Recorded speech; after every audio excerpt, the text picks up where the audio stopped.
He's got 2 copies. That's the ones, those are hers. Oh. Okay, they've been signed yet? Yes. Okay.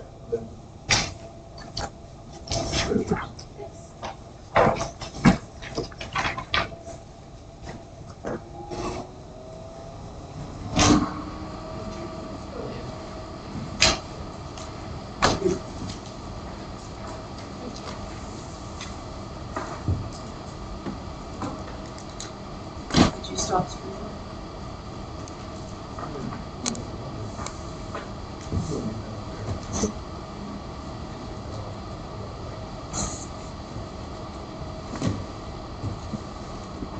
Okay, it is 4 o'clock, and I will call the meeting of the Batesville Redevelopment Commission. We'll call for the roll. Derek Chambers, Derek Cox. Here. Kevin Campbell. Here. Bill Narwhal. Here. Melissa Tucker. Here. Mayor Speargang. Here. Paul Gates. Here. Sarah Lamping. Here. Jeremy Raver. Here. Blaine Timbernair is not here. On his way. We have Toby Heron representing ARA in attendance. Welcome, Toby. Under unfinished business, you were provided a copy of the minutes of the August 27th meeting in advance, and hopefully you've had a chance to review those. When comfortable, I'll take a motion to approve. I'll make a motion. A second? I'll second the motion. Any discussion on the minutes, deletions, additions, corrections? Hearing none, all in favor of approving the minutes of the August 27th meeting, signify by saying aye. Aye. Opposed? We have minutes. Other unfinished business. Well, this is Sarah Lincoln, and I would like to re-engage in the conversation of the AP request that was made by a potential owner for funding to help get the AP building repaired and exterior painted to help make the building more marketable and make the project feasible for him to pursue. So since then, I've done additional research. I gave some information to you last night. And in turn, I would like to make a request or recommend that we provide $142,250 as a reimbursable grant for this incentive. That $142,250 represents the repair of the roof section on the book that he provided us, along with painting of the exterior of the AP building, or the back building, or the mural building, because I use non-block out.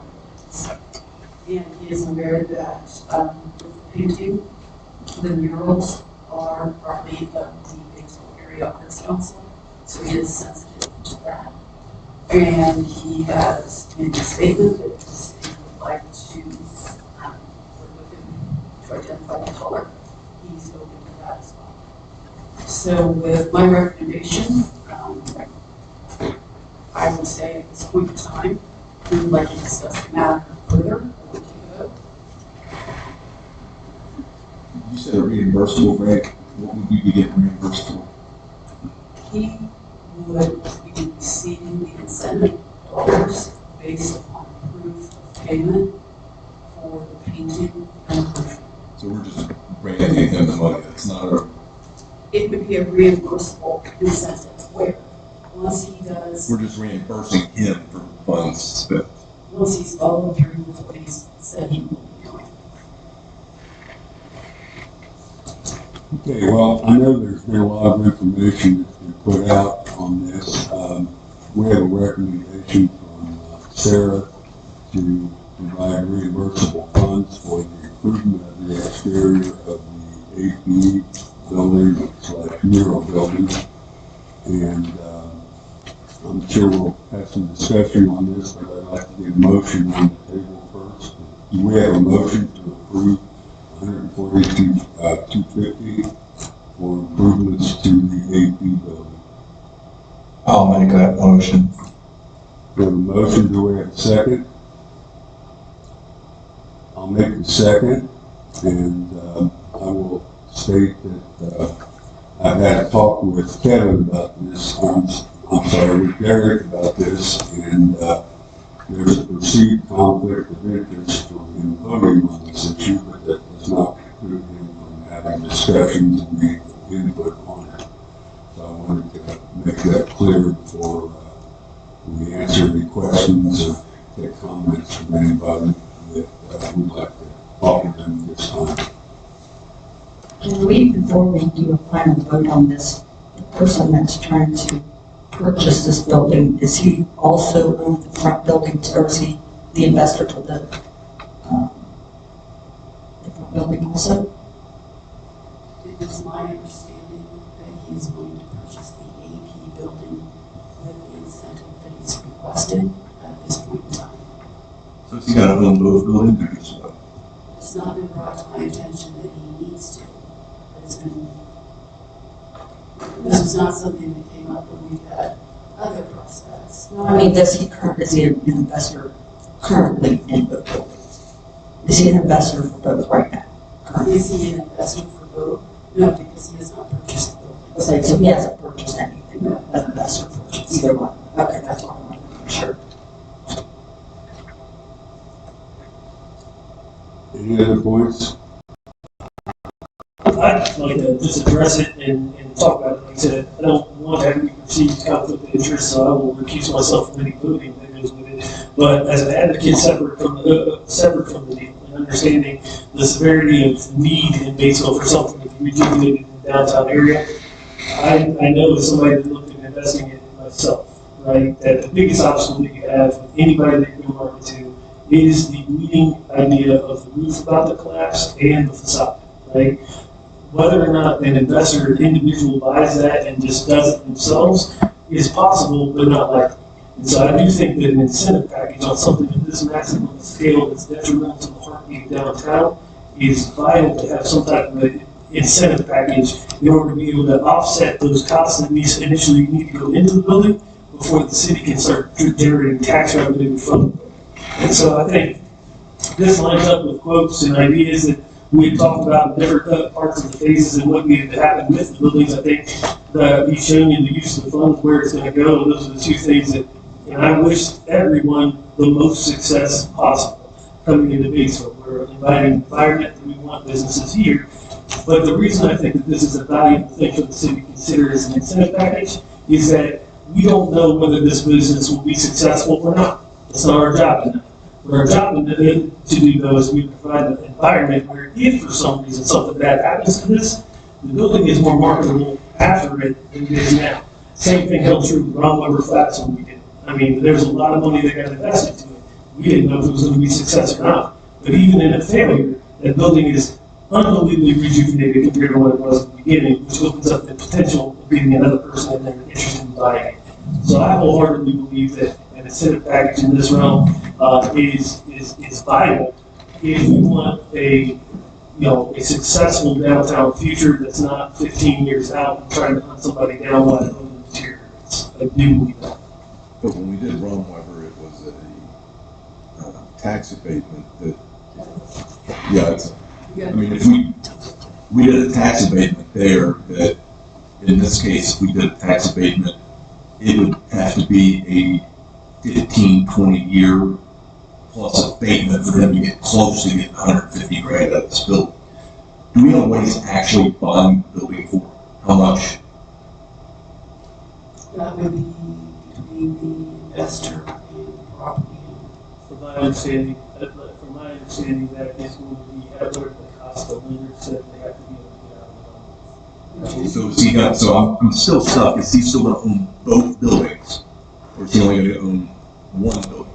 Because if he buys both the buildings for what Parker and Nick own the loan for, call it $900 whatever $1,000. We're going to turn around and put an incentive on that for about 15%, more than 15% of that building, which seems to be way more than we've given anyone else to do anything. Sarah said that he's not going to buy the training. So with that now, okay, if that's the That's right out. so if that's the case, now the price of that AP building is less. To what extent? 550, 600, now you're giving them 30% cost of the building back in something to paint it and maintain it? I look at this as not giving them back the cost of the building, but giving the building improvements. This doesn't put money in their pocket to go against what they invested in the building. It goes for investing in the building for its future. And having discussions with him, he is looking for tenants, aggressively looking for tenants to make the building a revenue generating source, but the tenants are not interested because the building is not stable. The roof is over the offices, which makes it impossible to rent out those offices without improvements.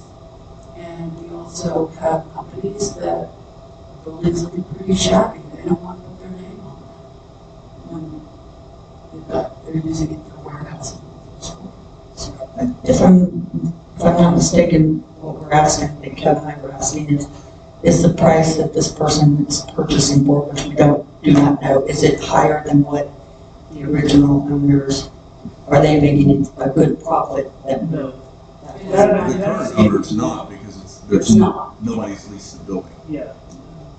No, and so from my knowledge of everything that is going on, from my knowledge of what business is going on at this point, the amount that is going to be given to the sellers is equal to the amount that they owe to the lender.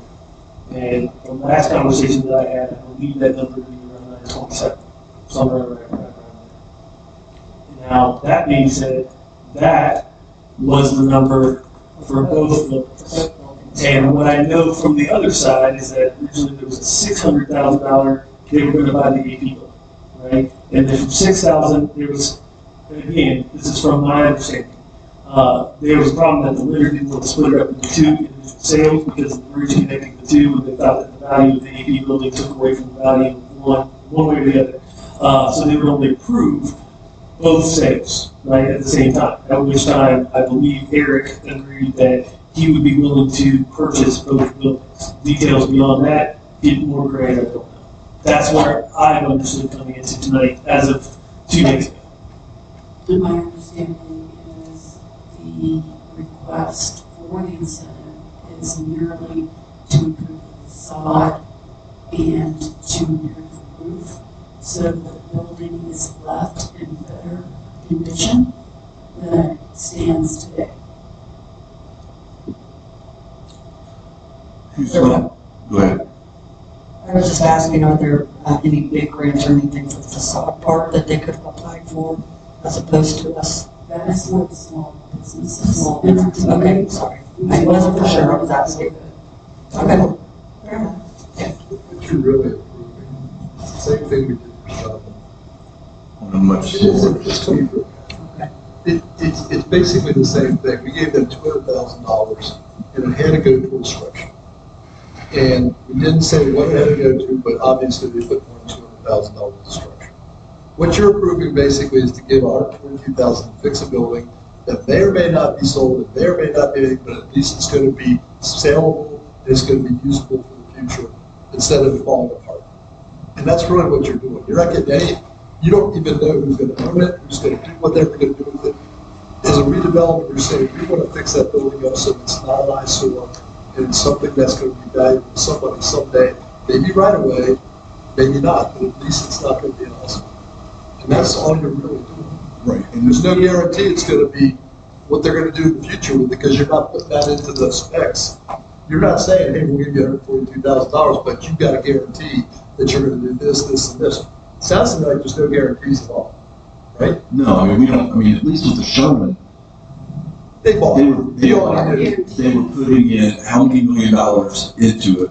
There was gonna have some employment, there was gonna be. It is different, but it's basically the same thing. You're just, for the good of the city, this building needs to be fixed up or else it's gonna be an eyesore.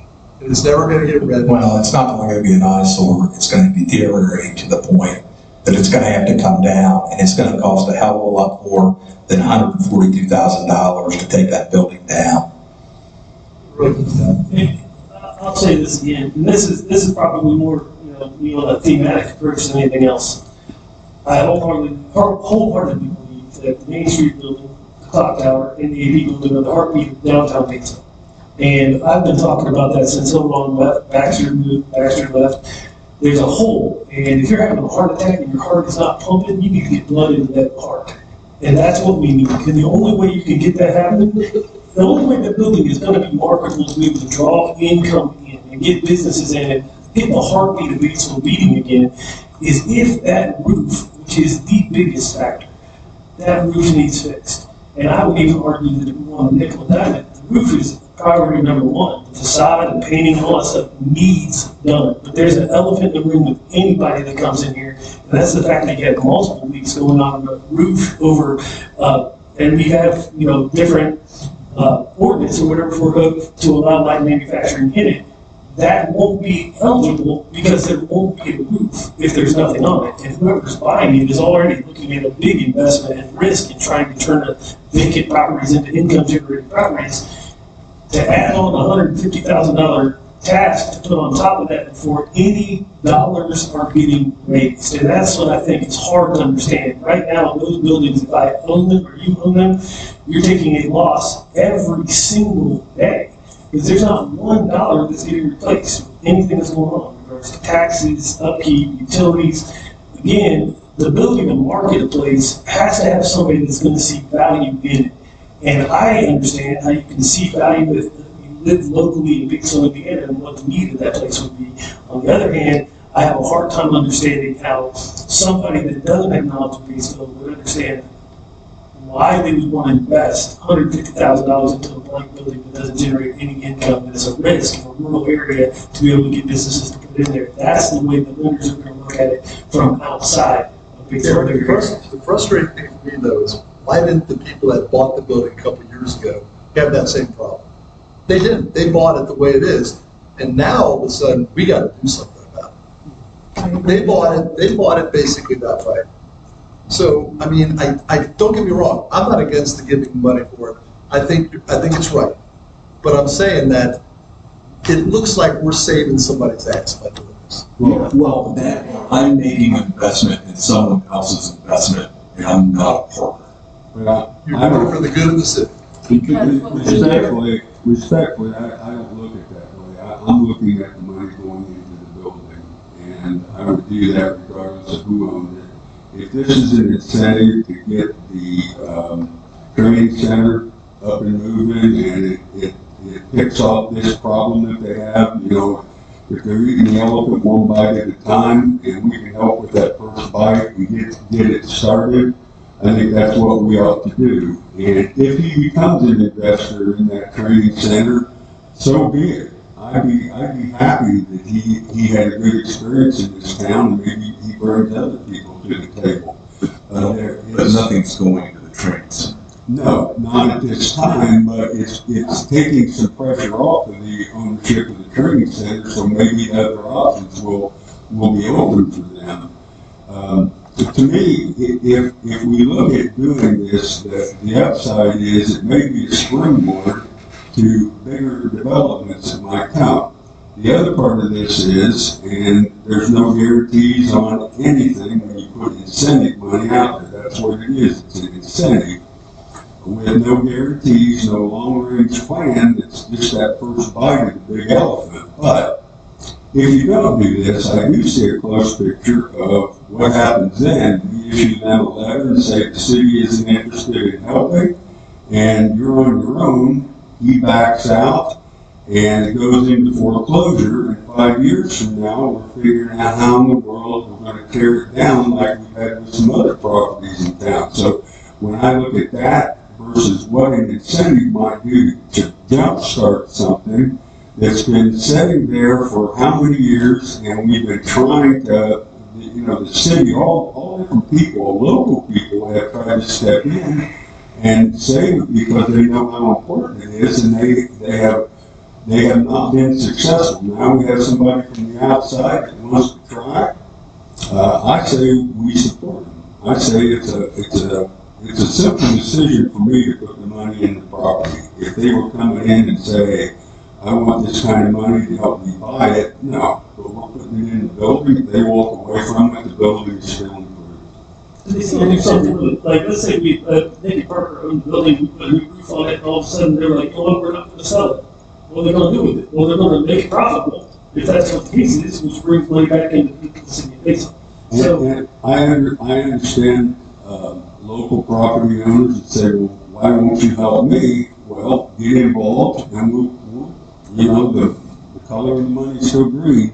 It's there for you too, and be bold and want to invest in. If you want to invest in your property, we're the people to talk to about helping you with that investment. So, be happy to look at their plans for their property too. And I would respectfully like to add to the conversation that has not come up at this point in time, is that it does reside in a TIF district. If we improve the asset, it will increase the assessed value, and more TIF dollars can be generated. Yes. Well, so to be clear, if the vote is affirmative on this, we'd be asking for an agreement to be put together and entered into them to reimburse them for improvements to the exterior of the building, including roofing, tuck pointing, painting, up to $142,250, which was the amount that was on both of the quotes that came in. And if we don't do this, then a letter would be issued to them saying that the Redevelopment Commission at this time decided to turn down their request. So those are the two actions that the result of a positive or a vote in the negative would be. Any other comments before I call for the question? the last thing that I will say, that if for some reason this deal does not go through, so we don't get the incentive, whatever the case may be, he doesn't buy the place, we're probably going to be faced with the situation of what we do with the roof a year from now. Because you're still going to have the same problem, and we will be the ones that are on the cut for it. Because essentially, we're sitting as a city with a building that is not marketable. And we have somebody that is at the table with money to be able to make it happen. This is the one obstacle that I think is a citywide obstacle that we need to address, whether it's this buyer or us having to try to figure out a way to find new buyers. That roof is going to be a detrimental problem until it gets fixed. We're trying to get somebody in there to do it. More so than I would argue any other roof in town, with the exception of the potential of Hillgrants or Hill Rom or something massive in that scale. I just think it's in the city's best interest. So, just a question I follow the logic on the value and the property and all that. I guess the question is like, why isn't the seller sitting at the table? Like, you use the analogy like the buyer coming to the table. I guess I'm struggling to understand why the seller isn't the one coming to the table. Like, if the roof on my house is bad and it's not been painted in 20 years and I'm trying to sell my house and it's not selling, like, I'm gonna fix it, right? And so I guess in my head, this would make a lot more sense if it was like the seller coming to us saying, hey, can you help me out here? We need you halfway. Or I guess the question is, what is the seller doing to try to make this property viable? In this instance, and correct me if I'm wrong, Sarah, the seller's not asking for this. The potential buyer is. And I guess the question I'm asking is, why isn't the seller at the table talking about this? I don't think they have Because the bank is about a heartbeat away from foreclosure. They thought they had a deal to sell part of it. The bank wouldn't let them do it because the bank wants out of it. and the bank thinks this is the best way to get out. If the bank already foreclosed on them, and this guy came and made them the offer, they would have settled it already. The price of the building would have come down. They would have taken a loss. And this thing would have been gone. But they think they've got a live fish on the hook that they're trying to minimize their loss. So that's why it's all sitting on the buyer's That's side. why it's all sitting on buyer's side. Thank you. That made more sense in my answer. Any other input? I'm gonna do a roll call vote. Derek, Abstain. Kevin, I'm going to apprehensively say this. I think this is going to open a huge can of worms, but I'm going to say yes. I vote affirmative. Melissa, I do the same as Kevin, apprehensively say yes. Mayor Reardon, Yes. motion carries with an abstention, 2 yeses and 2. Four yeses. Let the minute. There's no room for Let that. the minute show No, that's it passed 401.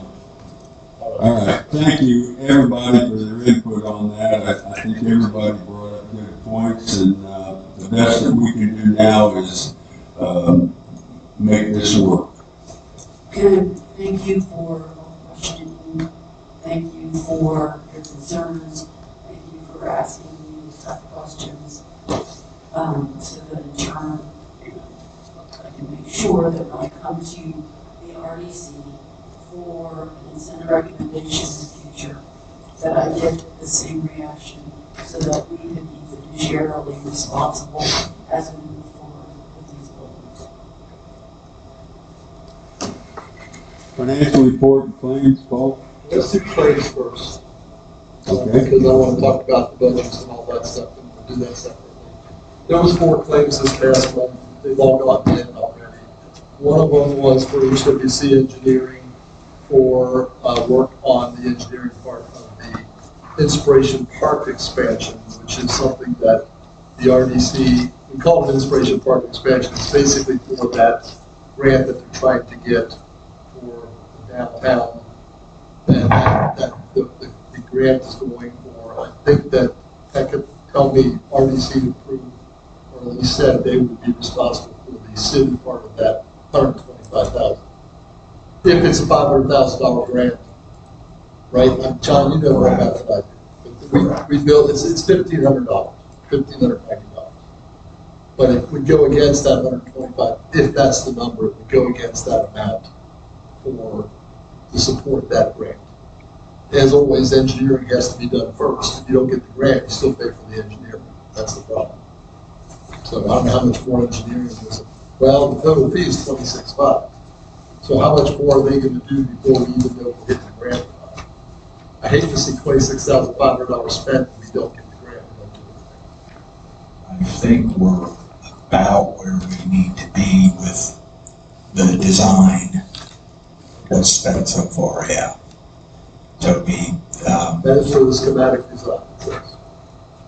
But they don't need to spend $26,500 before they finally take it and figure out whether or not they're going to get the grant, because otherwise we could be on $26,500 and have nothing to show for it. That's what's a little daunting to me.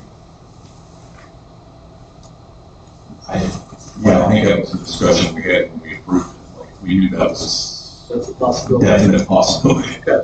and I think that's why, because I think originally we asked for the 125 commitment plus 30,000 or whatever. And I think what the group came back was that if we would take it out of the 125, not add it. Am I remembering that correctly? I remember that, yes. Rather than, because I think we asked for the 125 to meet that, and then asked for some extra, and it came across like that. Well, can you just take it out of the 125? I think that's what we agreed. That's the one. That's the first one. The next one was an invoice that the auditors did an audit on the redevelopment authority, and we get charged for audits from the state.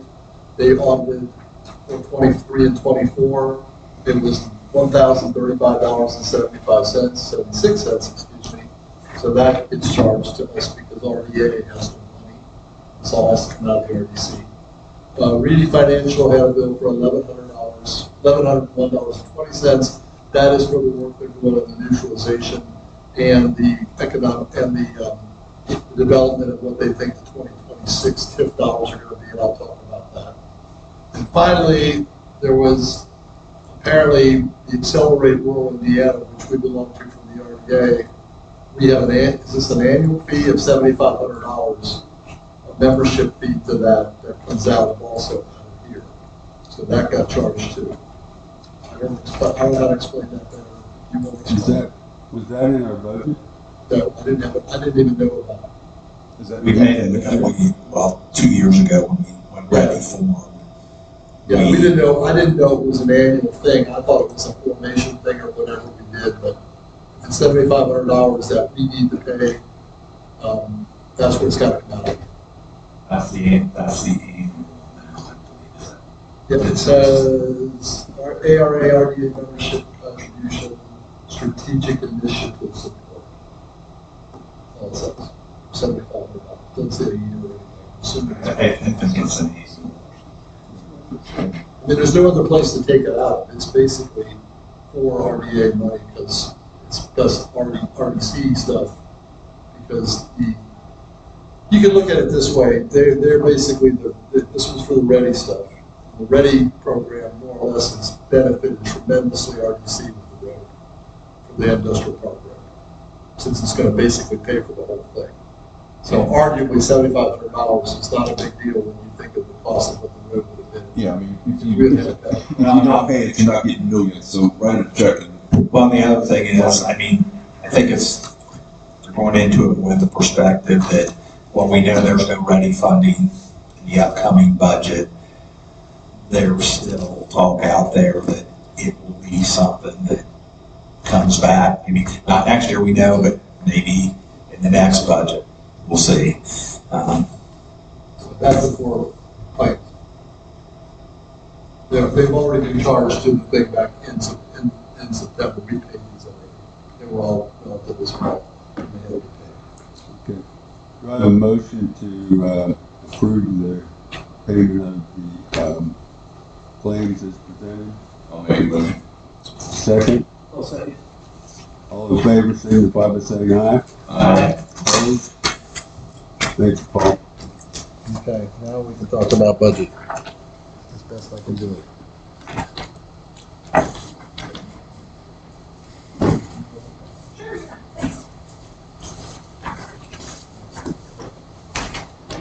Okay.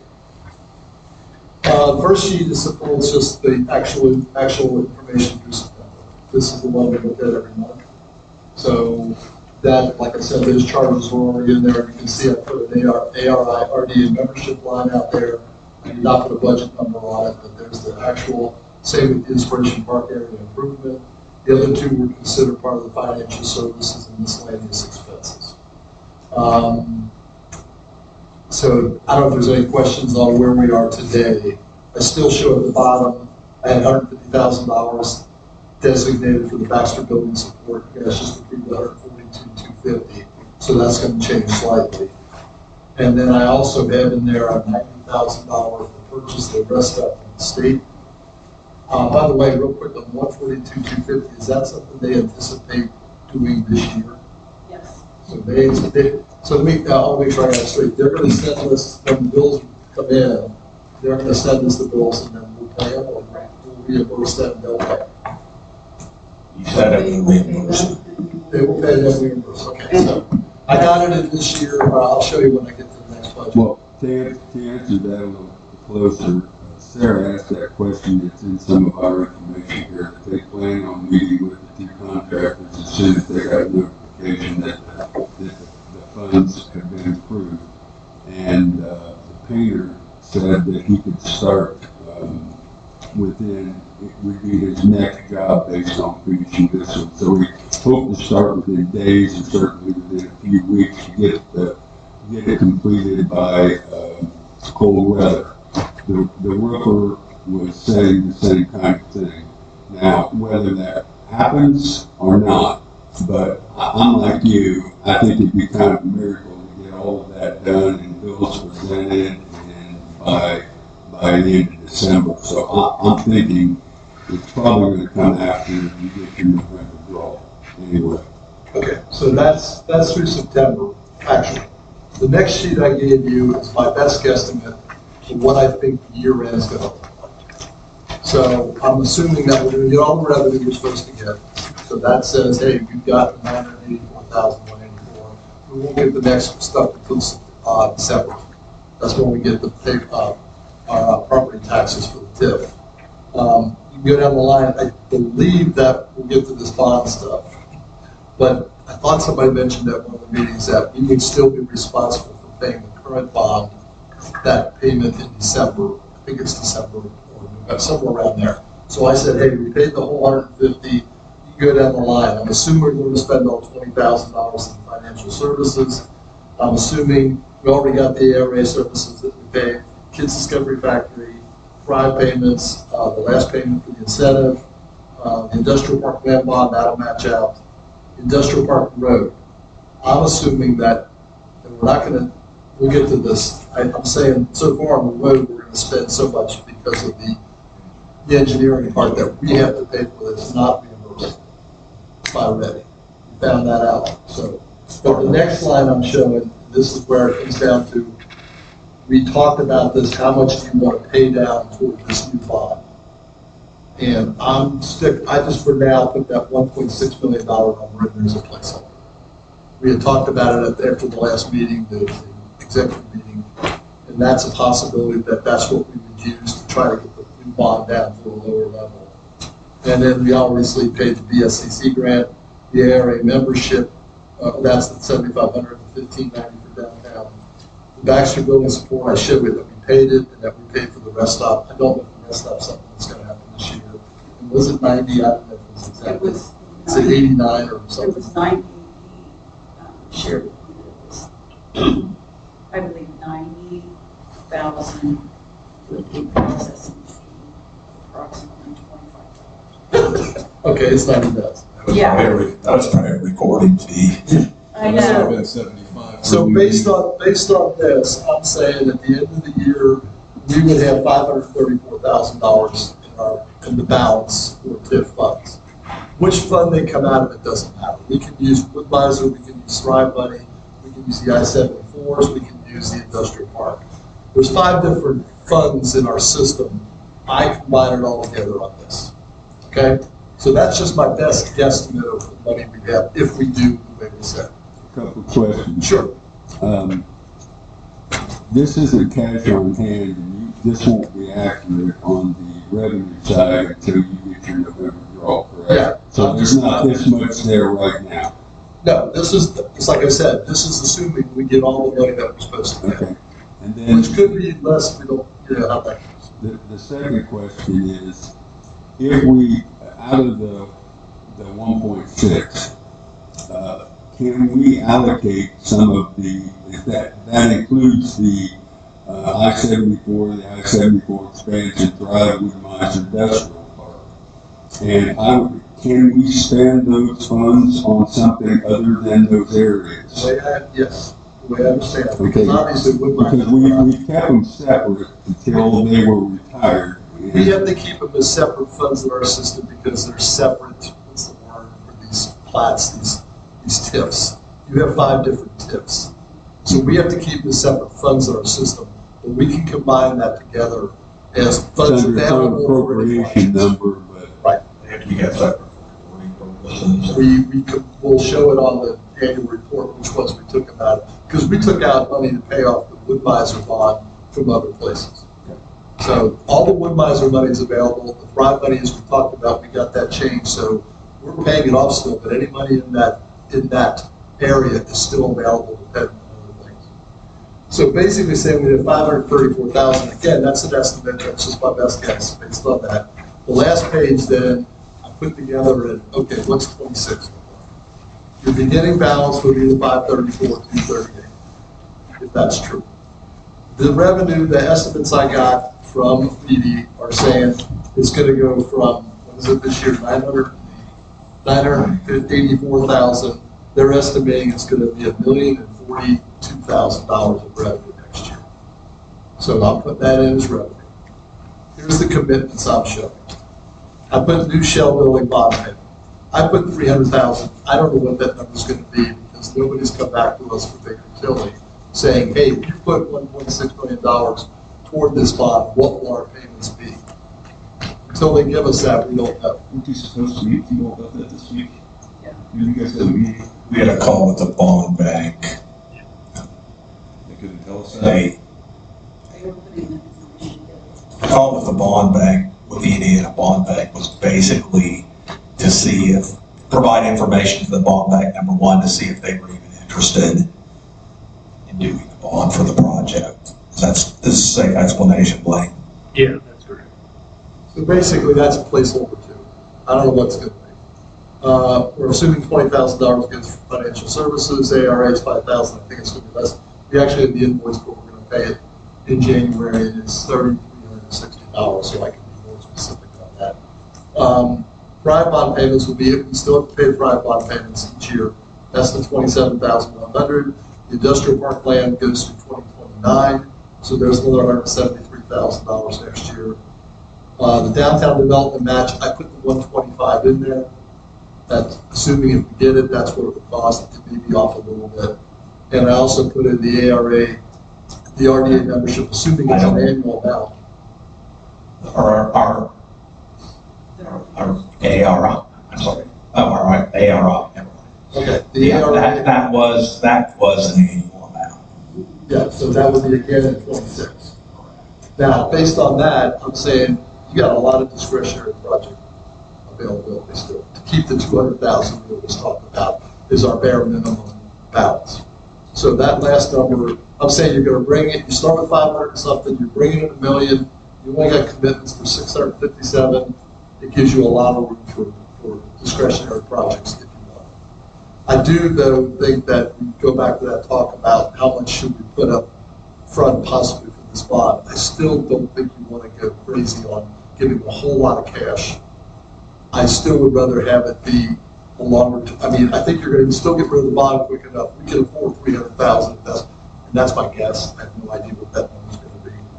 But I'm saying I don't think you want to put more than that. You don't want to be cash poor. And we're estimating a lot of stuff. Plus, if a project comes along that's out of the blue, that's, oh my gosh, we need $100,000, you got the money.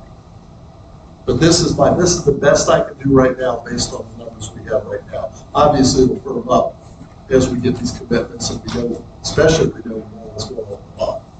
That's the biggest thing. So any questions? I mean, this is just a pro forma guess. I'm kind of maybe jumping, but I'm not Blaine. I think you've had correspondence with Baker Tilly, Matt. I mean, has they given us any? That's kind of a separate issue, and his report. I can update on it sure as we. You would go ahead. Yeah, I mean, they just need verification as far as the total amount, the formal amount given to them. And so when we get to that portion of the line item, I'm gonna ask for a resolution for a number that we can send that out. We can probably always increase that. I know in our discussion with them, they had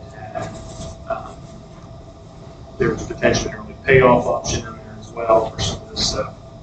I think the biggest difference between cash flow net and not cash flow net is the $175,000 that the bond's going to cost, just the administrative expenses. That we would save 175. Well, just off the bat. If we came up with all the cash to do it. So they haven't come up with a cash number. We have not been given a cash number yet. Are they going to do that, or they don't want to, because then they're going to miss out on whatever it costs to put the bond together? My understanding is they were going to put together a cash number for us that Because at this point, I'm very apprehensive on anything they give us. It's I feel like they've about half lied to us all the time, so. And will the fee for all that go down if we borrow less, or is that what it costs to put $500,000 bond or $50 million bond? Yeah, I don't know that answer, Kevin. I would anticipate it's probably the same amount of work, same figure, because I think that's probably close to what the actual initial bond number was that he did 10 years ago or 5 years ago or whatever it was. It probably wasn't much different than that, so that may just be a standard fee whether they're doing that. So the only way to get around the soft cost then would be to find another way of financing it. By just cashing it, right? When will they be giving us an update on that? I haven't been given the deadline from them, and I'll check with Matt and ask him if they've got work on that now. So, again, I don't necessarily know that if you pursue the bond application, then bond bank, they give you the approval that you're necessarily required to go through it. I would assume that there's an off-ramp there to get out of that. But if the cash number comes back, again, just looking at Paul's numbers here, if you drew it down to the 200,000 pounds that you want to carry year to year, it seems like there might be another $350,000 there that they're pushing to 1.9. It seems like you're smelling roses a little bit there. You're starting to get rid of them. Okay. Well, thank you, Paul. Okay. Appreciate your hard work on this as usual.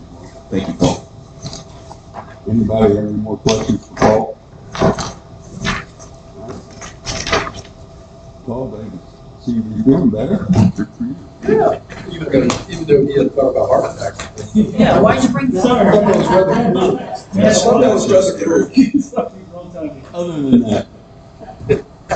Okay, have we discussed the industrial park bond or not?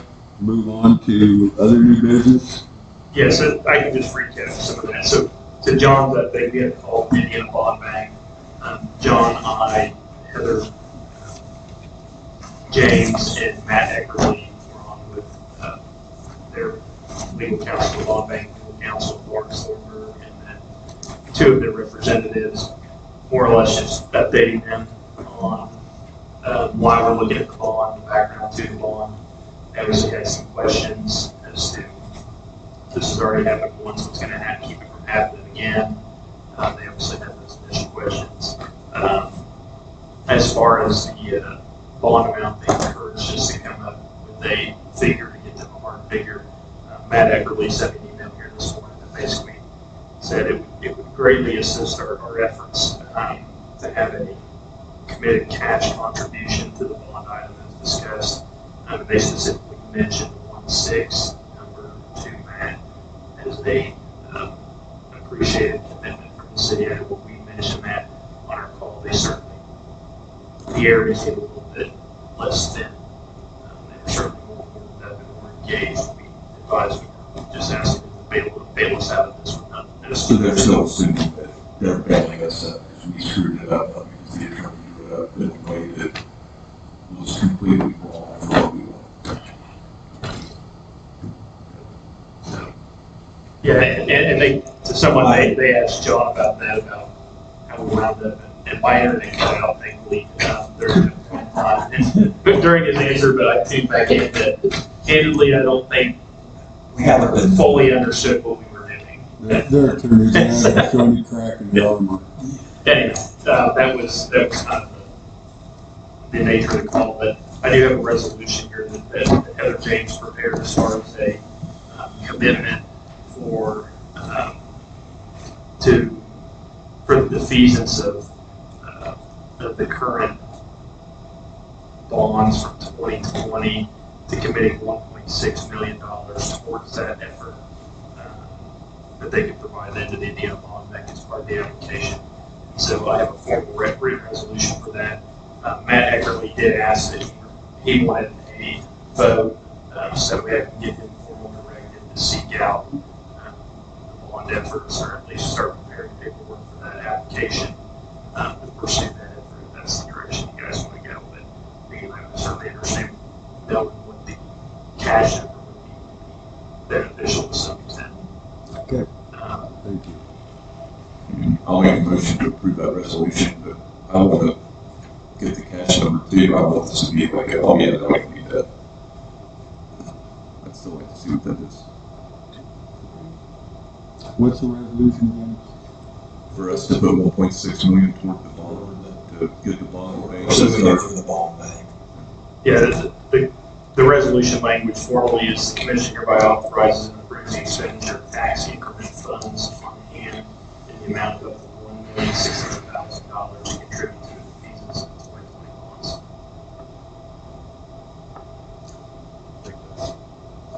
Still very interested in knowing what the buyout number is. Do I have a second for the motion? I'll second. Any other discussion?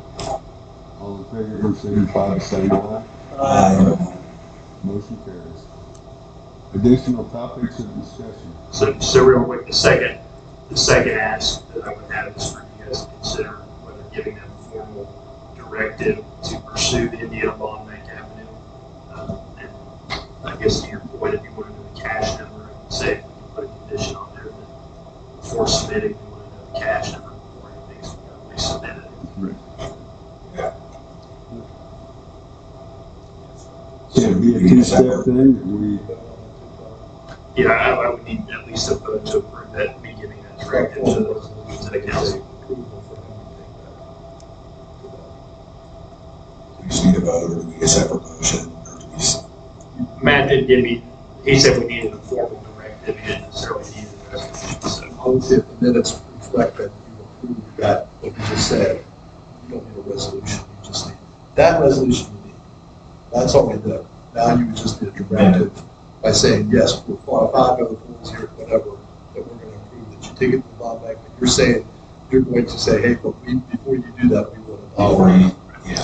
So Subject to getting a dollar. I know, I'm just typing along here, it probably would be helpful if you just summarize Yes. what the actual. Yeah, so I will ask for a motion to authorize me to provide a formal directive to Matt Eckerly and Baker Tilly as well as Heather James to assemble application paperwork for the Indiana Bond Bank. To formally start that effort with the condition that we were informed of the cash sum that we would need to fund to defease the bonds prior to any submission to the bond bank. well, my problem with that is, if we give them the authority to prepare it and we decide we're not going to go with the bond bank, then are they going to say, well, we spent the time and money to prepare it, you've got to pay us for it anyway?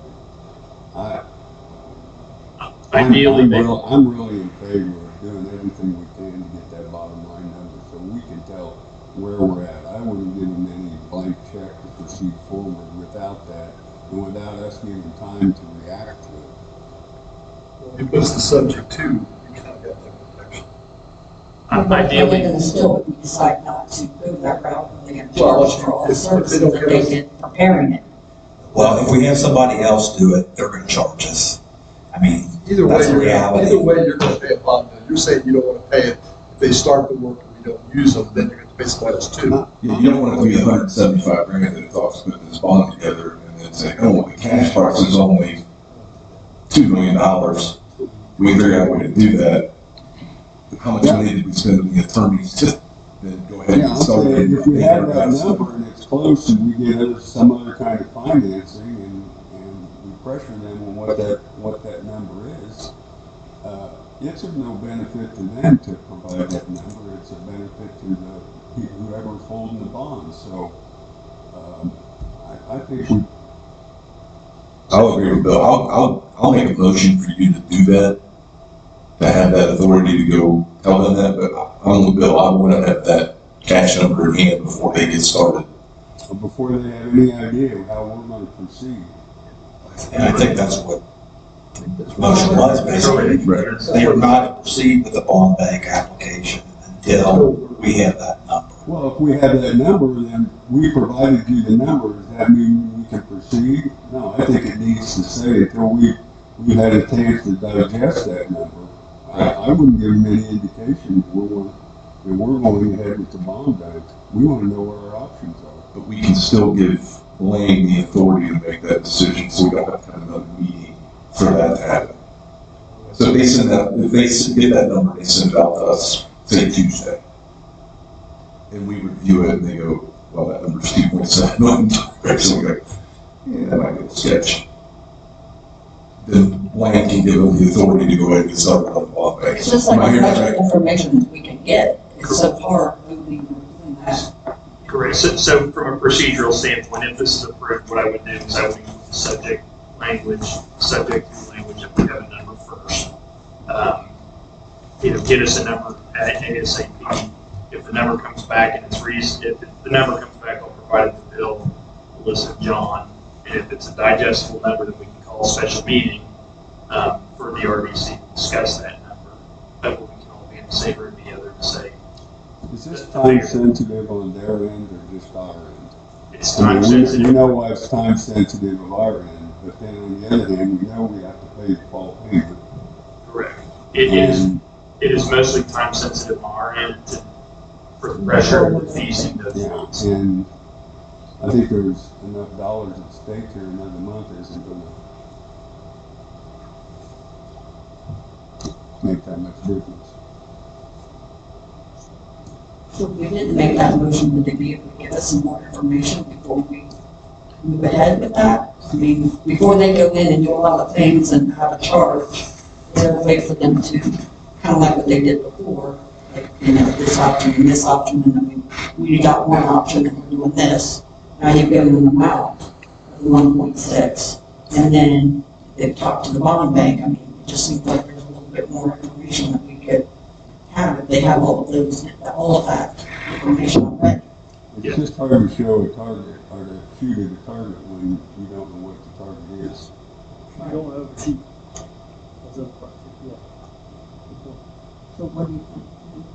I mean, is that fair, or what would you?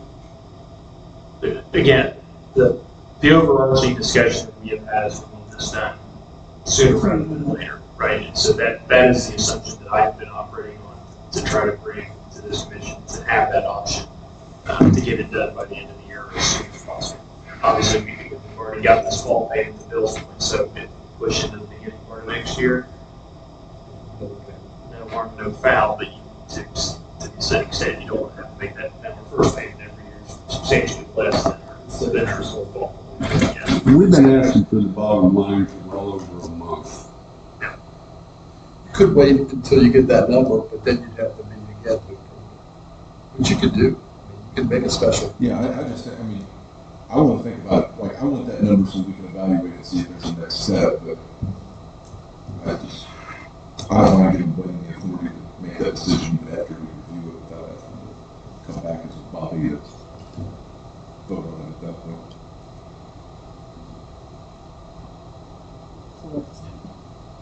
So what are we going to do?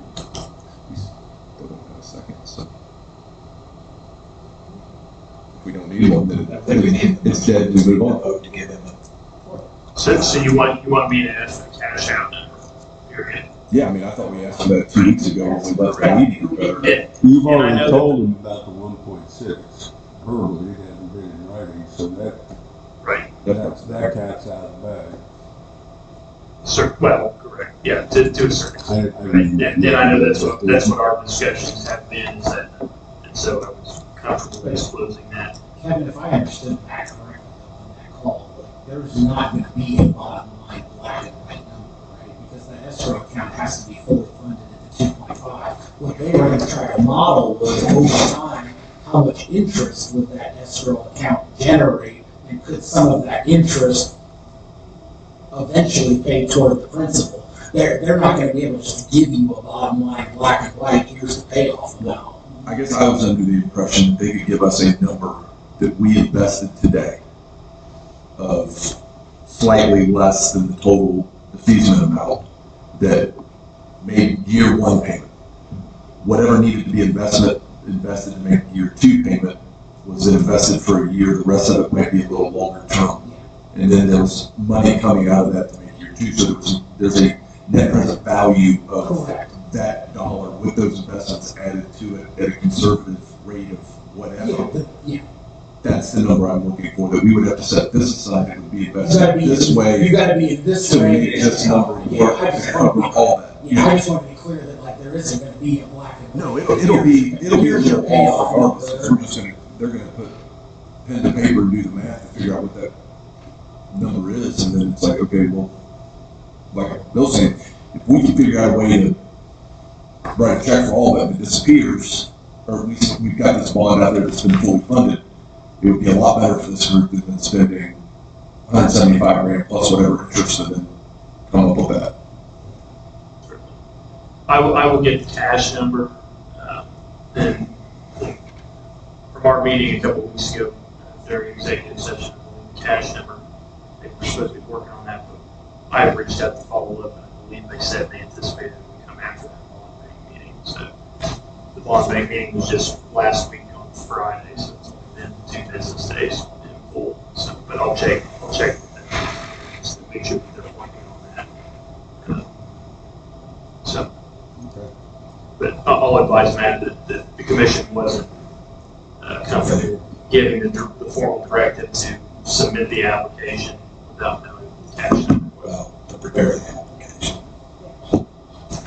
So to prepare, you all weren't comfortable with preparing the application without knowing what the cost was. Thank you. Okay, so just to clarify for what I recorded in the meeting minutes, that you did make that original motion, you were the first, and then there was no second, so it died. Is that right? On the resolution. On the resolution. On what I passed. Yeah, on your directive. Correct. Yeah, okay. So I just wanted, we talked a lot, so I just want to make sure we were good. Okay. Thank you. Additional topics of discussion? Any update on the road at the industrial park?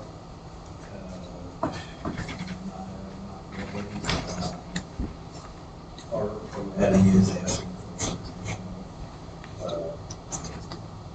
documentation. So it's ongoing, no breaches. Yeah, and, it was awarded in Japan. Yes.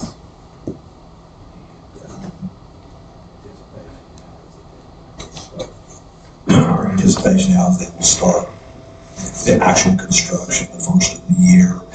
I think their completion date, I have it right in front of me, sometime in September Of next year. of next year.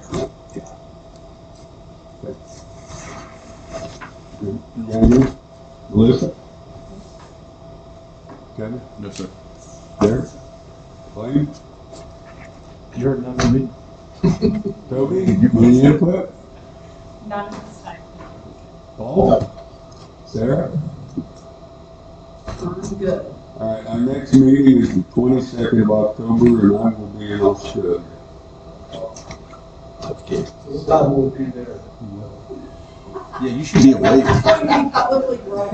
Monday forward. I have no idea. So at 4 a.m. you'll be on the. You want to live? Whatever works. Because this is a. Practice in Australia, okay. Because this is a public meeting, we need to determine a date for the next Parkinson meeting to take place. 22nd, well, we have a quorum if Bill is not in attendance.